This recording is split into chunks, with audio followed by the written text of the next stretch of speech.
Actually आजकल meditation शब्द जो है उसका कॉमर्शियलाइजेशन हो गया है। हर व्यक्ति मेडिटेशन की बात करता है, हर संस्था मेडिटेशन की बात करती है कि हम मेडिटेशन सिखाते हैं।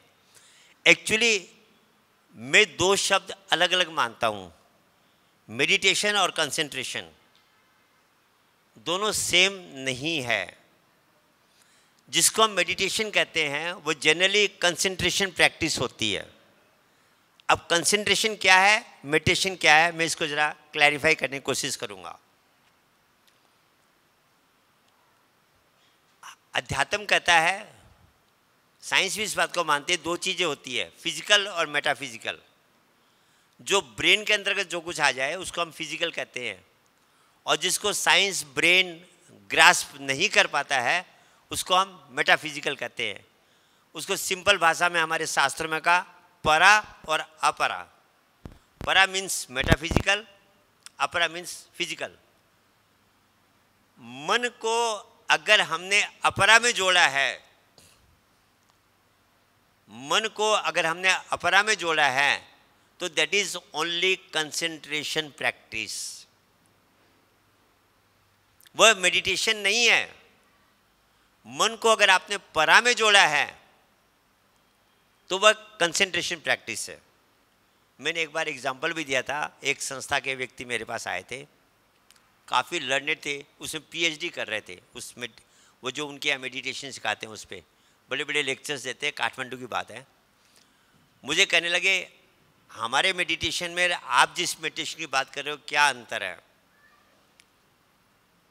मैंने कहा मैं जिस मेडिटेशन की बात कर रहा हूँ वह एक स्टेप ऊपर है। बोले कैसे?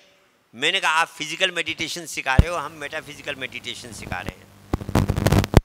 बोले कैसे? मैंने कहा आप श्वास पे लगा रहे हो मन को। श्वास क्या है? ऑक्सीजन और कार्बन डाइऑक्साइड है। तो ऑक्सीजन कार्बन डाइऑक्साइड दोनों फिजिकल है, भौतिक है। आपने ऑक्सीजन कार्बन डाइऑक्साइड पे मन को लगाया तो आपका मेडिटेशन भौतिक हुआ। It is just concentration practice. हम प्योर मेडिटेशन सिखाते हैं, मेटाफिजिकल सिखाते हैं। बोला जी आप कैसे सिखाते हो? हमने कहा कि जो पावर श्वासों को चला रहा है, जिसके निकलने के बाद श्वास नहीं चलते हैं, डॉक्टर कहते हैं अब हम कुछ नहीं कर सकते, श्वास बंद हो गए, पर क्या पावर श्वासों को चला रहा है अभी तक साइंस उसको नहीं पकड़ पाई है। वो जो पावर है जिसके कारण श्वास चल रहे हैं वो पावर मेटाफिजिकल है, पराभौतिक है। हम उस पावर पे डायरेक्ट मन को कनेक्ट करना सिखाते हैं, कराते हैं, जिसको साइंस एनर्जी कहती है। वह एनर्जी जिसके कारण हमारे श्वास चल रहे हैं हम उस पर डायरेक्ट कनेक्ट करेंगे, वह मेटाफिजिकल मेडिटेशन है। बोला जी आप डायरेक्ट कैसे करोगे? अच्छा क्वेश्चन था। तो एनर्जी को जब साइंस ने बाहर भी प्रकट किया तो साउंड एंड लाइट के रूप में प्रकट हुई। साउंड हुई और लाइट हुई, हजार सूर्य जैसा प्रकाश हुआ और एक विस्फोट हुआ जिसको हम साउंड कहते हैं। हमारे अंदर भी एनर्जी साउंड एंड लाइट के रूप में है, जिस लाइट को हम गायत्री मंत्र में भर्गो ज्योति कहते हैं, सिख लोग उसको चांदना कहते हैं, बुद्धिस्ट आत्म ज्योति कहते हैं, मुस्लिम्स नूरे इलाही कहते हैं, क्रिश्चियंस बर्निंग बुश कहते हैं, लाइट भी कहते हैं। तो वो तो भाषा का फ़र्क हो गया, पर लाइट हमारे अंदर है और एक साउंड है जिसको किसी ने सिंपल भाषा में भगवान का नाम कह दिया। पर दोनों मेटाफिजिकल है, फिजिकल नहीं है। भाषा में नहीं आएंगे, ब्रेन ग्रास्प नहीं कर सकता उनको। तो वो जो साउंड और लाइट में अगर हम अपने मन को जोड़ते हैं वह मेडिटेशन मेटाफिजिकल है, और वह मेडिटेशन आपके मन को कंट्रोल करेगा। तो मैडम को सबसे पहले तो मेटाफिजिकल मेडिटेशन सीखना पड़ेगा कि वह मेडिटेशन क्या है, उसको कैसे किया जाए। और जो गुरु बनाया जाता था, आजकल तो हम सोचते हैं चाहे जिसको भी गुरु बना लें, एक्चुअली गुरु शब्द उस व्यक्ति के लिए है जो हमको मेटाफिजिकल मेडिटेशन सिखा सके, उस एनर्जी में डायरेक्टली कनेक्ट कर सके। यही बात तो अर्जुन और कृष्ण की थी। जब अर्जुन कहता कि मैं आपके वास्तविक स्वरूप को देखना चाहता हूँ, बोले वो तो मेरा मेटाफिजिकल फॉर्म है, उसको तो इन आंखों से नहीं देख सकता, मैं तुझे थर्ड आई देता हूँ। एक डॉक्टर मुझे कहने लगा हाँ, बोला अंदर लाइट है ही नहीं, आप ज़बरदस्ती ये बातें कर रहे हो। मैंने कहा क्यों नहीं है? बोला हमने एक्सरे किया, सीटी स्कैन किया, एमआरआई किया, सारे टेस्ट कर लिए, अगर अंदर लाइट होती तो आना चाहिए था कोई ना कोई एक्सपेरिमेंट में, अंदर लाइट है ही नहीं। अब डॉक्टर ठीक बोल रहा है, क्योंकि भाई साइंस वाला तो एक्सपेरिमेंट में एक्सेप्ट करेगा। तो बोला आप कैसे प्रूव कर सकते हो कि अंदर लाइट है? मैंने कहा डॉक्टर साहब अगर किसी के खून में कोई कीटाणु है, बैक्टीरिया है, आप इन आंखों से देख के बता सकते हो इसमें ये कीटाणु है? बोला जी ये तो पॉसिबल नहीं है। मैंने कहा क्यों नहीं है? बोला वह कीटाणु सूक्ष्म है, उतनी सूक्ष्म चीज़ को ये आंखें नहीं देख सकती, इसकी कैपेसिटी नहीं है।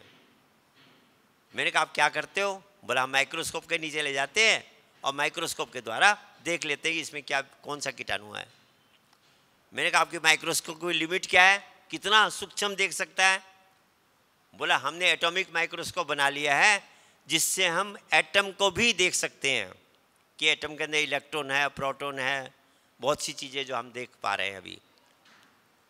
मैंने कहा डॉक्टर साहब इलेक्ट्रॉन के अंदर क्या है, प्रोटॉन के अंदर क्या है, न्यूट्रॉन के अंदर क्या है, वो न्यूक्लियस के अंदर क्या है, उसके अंदर जो छोटे पार्टिकल्स हैं जिसको हम क्वार्ट्ज कहते हैं उनके अंदर क्या है, आप देख पाए?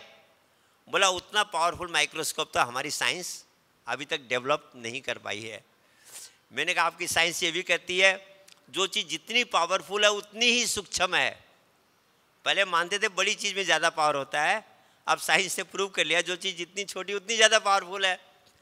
तो मैंने कहा जिसको हम गॉड कह रहे हैं, लाइट कह रहे हैं, ईश्वरीय ज्योति कह रहे हैं, वो तो सबसे पावरफुल है, तो सबसे सूक्ष्म है, इलेक्ट्रॉन प्रोटॉन से भी सूक्ष्म है। आप कैसे देखोगे आपकी मशीन बड़ी हो गई और वो चीज़ इतनी सूक्ष्म हो गई, बारीक हो गई कि आप नहीं देख पा रहे हो।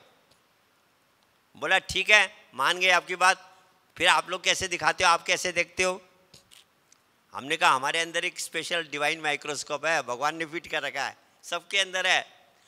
उस माइक्रोस्कोप वो इतना पावरफुल है कि वह ज्योति जो इतनी सूक्ष्म है उसको भी दिखा देता है। तो थ्रू दैट डिवाइन माइक्रोस्कोप हम उस ज्योति को देखते हैं। आपकी मशीनें इसलिए नहीं देख पा रही कि आपकी मशीनें बड़ी हो गई, वो लाइट सूक्ष्म हो गई।